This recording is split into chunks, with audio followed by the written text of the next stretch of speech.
नमस्कार दोस्तों, ओम नमः शिवाय, हर हर महादेव। दोस्तों, सावन के महीने में शिवलिंग से यह गुप्त चीज ले आना, अपने घर आपकी सभी मनोकामनाएं पूरी होंगी। इतना पैसा आएगा कि गिनते गिनते थक जाओगे। भगवान भोलेनाथ जी के आशीर्वाद से अपने जीवन में बहुत उन्नति करोगे। दोस्तों, हिंदू धर्म में सावन के महीने का बहुत अधिक महत्व होता है। सावन का महीना हिंदू पंचांग का 5वां महीना होता है। यह महीना भगवान शिव को समर्पित होता है। इस महीने में शिव भक्त भगवान शिव की विधि विधान से पूजा अर्चना करते हैं और सावन के महीने के सोमवार का महत्व और भी अधिक होता है। इस माह में शिव की पूजा अर्चना करने से सभी मनोकामनाएं पूरी हो जाती हैं। धार्मिक मान्यताओं के अनुसार सावन के महीने में भगवान शिव और माता पार्वती की विधि विधान से पूजा करने भक्त की मनोकामना पूरी होती है। इसके साथ ही सावन के सोमवार व्रत रखने से भोलेनाथ की विशेष कृपा प्राप्त होती है। दोस्तों, सावन महीना का आरंभ 22 जुलाई 2024 दिन सोमवार से हो रहा है और सावन महीने का समापन 19 अगस्त को होगा कहा जाता है। इस सावन के महीने में किसी भी व्यक्ति ने भगवान भोलेनाथ की थोड़ी सी भी पूजा साधना क्रिया कर ली तो उस व्यक्ति के जीवन की सभी मनोकामनाएं पूर्ण हो जाती हैं। उस व्यक्ति के जीवन के हर कष्ट खत्म हो जाते हैं और उस व्यक्ति के जीवन में धन आना शुरू हो जाता है। भक्तों, वीडियो आगे शुरू करें उससे पहले भगवान भोलेनाथ के सच्चे भक्त प्राचीन ज्ञान चैनल की इस वीडियो को लाइक अवश्य कर दें और कमेंट बॉक्स में हर हर महादेव सच्ची श्रद्धा से लिख दें, जिससे कि भगवान भोलेनाथ जी का आशीर्वाद आपको सीधे प्राप्त हो सके। दोस्तों, आज की इस वीडियो में हम आपको बताएंगे कि सावन के दिनों में आपको भगवान भोलेनाथ के मंदिर जाकर के क्या क्या भगवान भोलेनाथ को अर्पित करना और वहां से वापस क्या लेकर के आना है, ताकि आपके घर की गरीबी, दरिद्रता, परेशानी, कष्ट, दिक्कतें हमेशा के लिए खत्म हो जाए। दूसरी तरफ आपके घर पर सुख, समृद्धि, यश, वैभव, ऐश्वर्य की आपको प्राप्ति हो। ध्यान रखिएगा दोस्तों, सावन का माह का इंतजार हर व्यक्ति इसीलिए करता है ताकि उसको भगवान भोलेनाथ का आशीर्वाद मिल सके। कहा गया है कि देवों के देव भगवान भोलेनाथ अगर किसी भी व्यक्ति को आशीर्वाद दे दें तो उस व्यक्ति का साक्षात काल भी आकर कुछ नहीं बिगाड़ पाता है। इसीलिए आज की इस वीडियो में हम आपको बताएंगे कि कैसे आप सावन के दिन, जो बहुत ही पावन दिन है, इस दिन भगवान भोलेनाथ को प्रसन्न कर सकते हैं। कैसे आपको भगवान भोलेनाथ का आशीर्वाद प्राप्त हो सकता है और कैसे सावन के दिनों में शिवलिंग की आपको पूजा करनी है, वह भी खास उपाय करते हुए। कैसे आपको शिवलिंग पर क्या क्या चढ़ाना है और क्या क्या वहां से लेकर अपने घर पर वापस लेकर आना है, ताकि आपके घर पर अन्न और धन का भंडार कभी भी कम न हो। देखिए दोस्तों, आपके जीवन में कितनी ही बड़ी परेशानी हो, कितनी ही बड़ी दिक्कत क्यों ना हो, मान लीजिए आपके जीवन में धन की समस्या है, मान लीजिए आप नौकरी की प्राप्ति के लिए बहुत ही ज्यादा परेशान हो चुके हैं, आपके शत्रुओं ने आपको घेर लिया है, संतान की प्राप्ति आपको हो नहीं पा रही है, तो एक बात का ध्यान रखिएगा दोस्तों, सावन का पावन दिन एक ऐसे दिन होते हैं जिस दिन कोई भी व्यक्ति अगर थोड़े से उपाय कर लेता है, भगवान भोलेनाथ की साक्षात पूजा कर लेता है, तो उस व्यक्ति की कितनी ही बड़ी मनोकामना हो, कितनी ही बड़ा कष्ट हो, वह खत्म हो जाता है और उसकी मनोकामना पूर्ण हो जाती है। दोस्तों, मान लीजिए आपके ऊपर कोई दोष लगा हुआ है, जैसे वास्तु दोष, शनि दोष, प्राकृतिक दोष या कोई भी दोष लगा हुआ है, तो आपको सावन सोमवार के दिन थोड़ी सी पूजा करनी है और आपका दोष खत्म हो जाएगा। आपके जीवन से सभी परेशानियां चली जाएंगी और आपके जीवन में जो धन आना बंद हो गया था, उसका आगमन वापस शुरू हो जाएगा। मान के चलिए आपके जीवन में कभी भी कोई परेशानी नहीं रहेगी। बस दोस्तों, आज की इस वीडियो को लास्ट तक देख लीजिए और मान के चलिए भगवान भोलेनाथ के आशीर्वाद से आपकी सभी मनोकामनाएं भी पूरी होगी और आपके जीवन की सभी परेशानियां भी चली जाएंगी।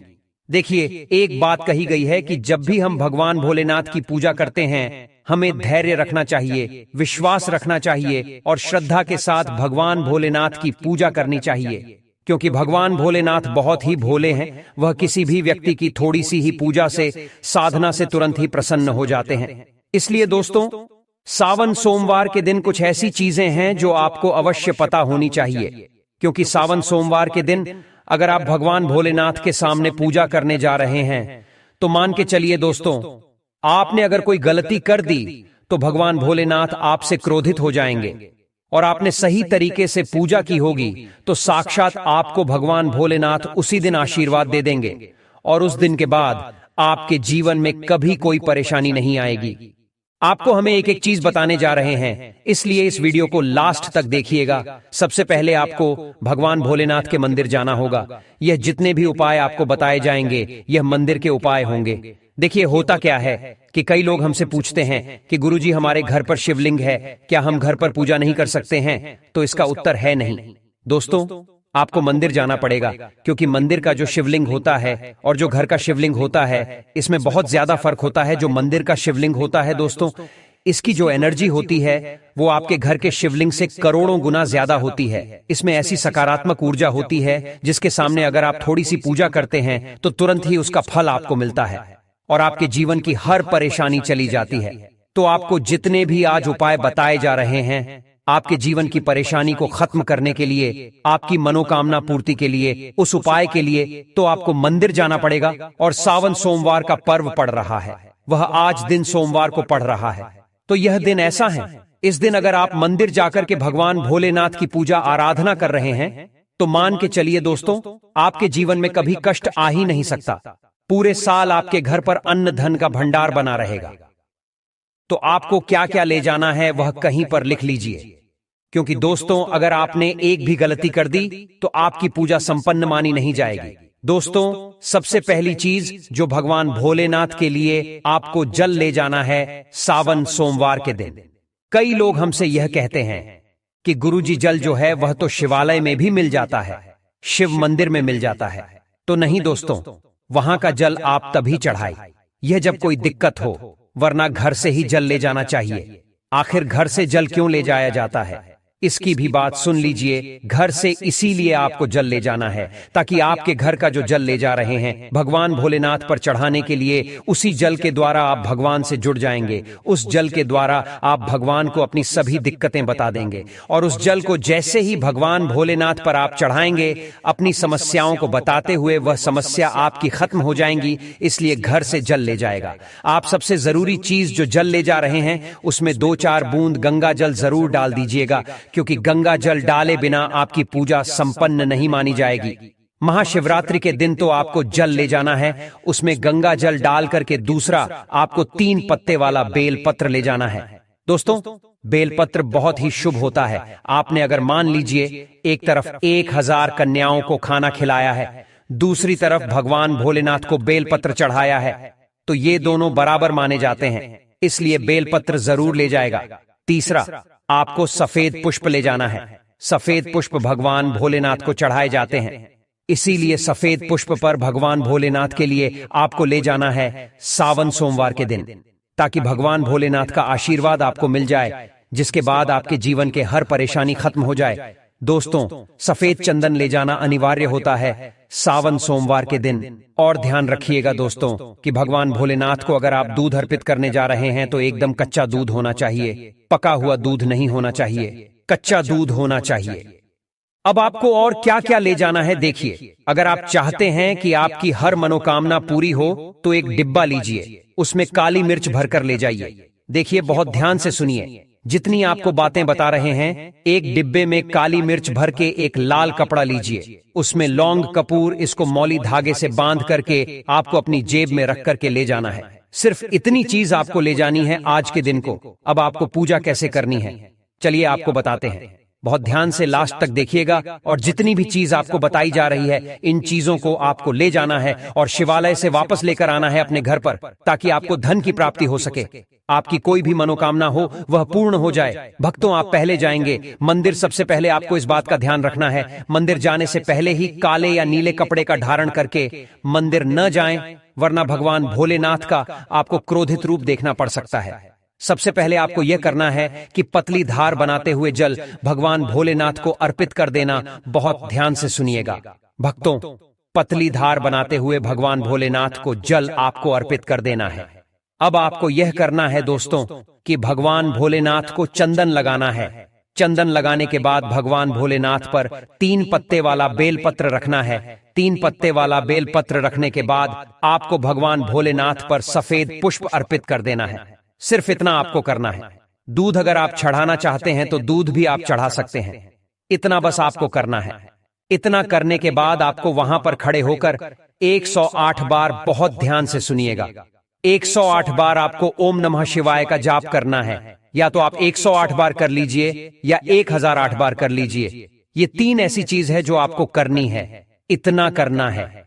अब आपको क्या करना है, एक डिब्बा जो काली मिर्च का आप ले गए हैं, उस काली मिर्च के डिब्बे को आपको शिवालय के जो गिरता हुआ शिव धारा है, जो शिवलिंग से वहां पर पानी गिर रहा है, उसी शिव हरि के पानी से आपको छू आना है और अपनी जेब में वापस रख लेना है। ये जो लाल पोटली आप ले गए हैं बंद करके लौंग की, इसको भी छुआना है, वापस रख लेना है।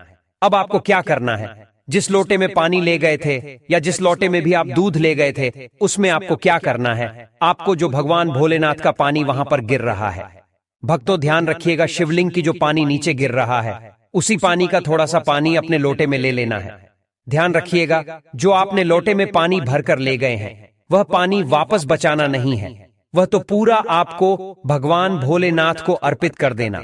जो शिवलिंग से पानी गिर रहा है, उस पानी को आपको अपने लोटे में वापस ले लेना है। भक्तों, मान लीजिए आप यह सोच रहे होंगे कि कई लोग वहां पर पानी चढ़ा रहे हैं, तो इस बात की आप चिंता न करें, क्योंकि भगवान भोलेनाथ के शिवलिंग पर जब भी पानी चढ़ाया जाता है, वह अमृत बन जाता है। कहां जाता है? कई देवी देवता शिवलिंग के पास अदृश्य रूप में खड़े होते हैं ताकि शिवलिंग से गिर रहा पानी वह धारण कर सके। इतना पवित्र होता है शिवलिंग से गिरता हुआ पानी। तो शिवलिंग से गिरता हुआ पानी को आपको अपने लोटे में ले लेना, सिर्फ थोड़ी सी बूंदे ले लेनी है। अब आपको क्या करना है, आपको घर वापस आना है जो आपने लोटे में पानी लिया है। भक्तों, इसको घर पर आते ही घर के लोग जो है आपके उनके ऊपर थोड़ा थोड़ा पानी छिड़क देना है। घर के हर कोने में पानी छिड़क देना है। घर के मुख्य द्वार पर पानी छिड़क दें। न सिर्फ इतना आपको करना है, इतना आपने कर दिया। अब मान लीजिए पूरे साल आपके घर पर नकारात्मक शक्तियां नहीं आ पाएंगी। आपके घर पर कोई काला जादू काली विद्या करवाने की कोशिश करेगा तो वो आपके घर पर नहीं कर पाएंगे। इससे आपके घर से नकारात्मक शक्तियां चली जाएंगी और सकारात्मक ऊर्जा आ जाएगी।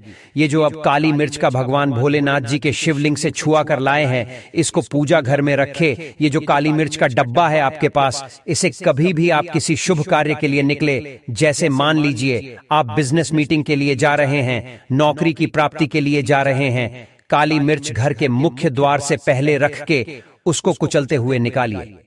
मान के चलिए आपके काम में जो भी बाधा आने वाली होंगी, वह बाधाएं भगवान भोलेनाथ के आशीर्वाद से अपने आप है हट जाएंगी और आप जिस कार्य के लिए भी जाएंगे, उस कार्य में आपको सफलता मिलेगी। दोस्तों, भगवान भोलेनाथ का यहाँ पर आपको साक्षात आशीर्वाद मिलेगा सावन सोमवार के दिन, और आपके जीवन से हर परेशानी चली जाएगी।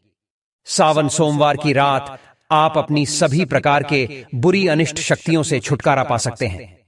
जो लोग भोलेनाथ माता पार्वती की पूजा करना चाहते हैं, वो इस दिन अपने घर पर पारद का शिवलिंग रख लीजिए। अभिमंत्रित होना चाहिए। जो भी शिवलिंग आप रखें अच्छे से उनको मंत्रों द्वारा भी अभिमंत्रित करके रखें। स्फटिक हो, नर्मदेश्वर शिवलिंग हो, कोई भी रखिए, अच्छे से उनको भोलेनाथ को अपने घर पर ही पूजन कीजिए। एक लोटा जल चढ़ाकर, क्योंकि मंदिरों में बहुत भीड़ भाड़ होती है और सावन सोमवार पर यही भीड़ का नजारा बहुत ही खूबसूरत लगता है। कोने कोने में शिव भक्त है। अगर आप मंदिर में नहीं जा सके या ठीक से जल नहीं चढ़ा पाए तो घर में ही शांति से आप पूजन करें।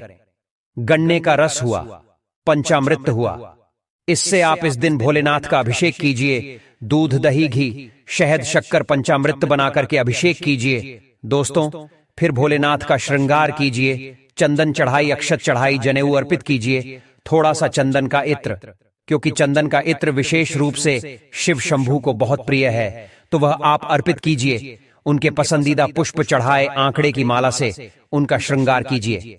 दोस्तों, कनेर के सफेद पुष्प चढ़ाए, कमल हुए, गुलाब हुए, बेल हुए, यह फूल उनको बहुत प्रिय है, यह अर्पित करें और 5 बेलपत्र अवश्य चढ़ाएं।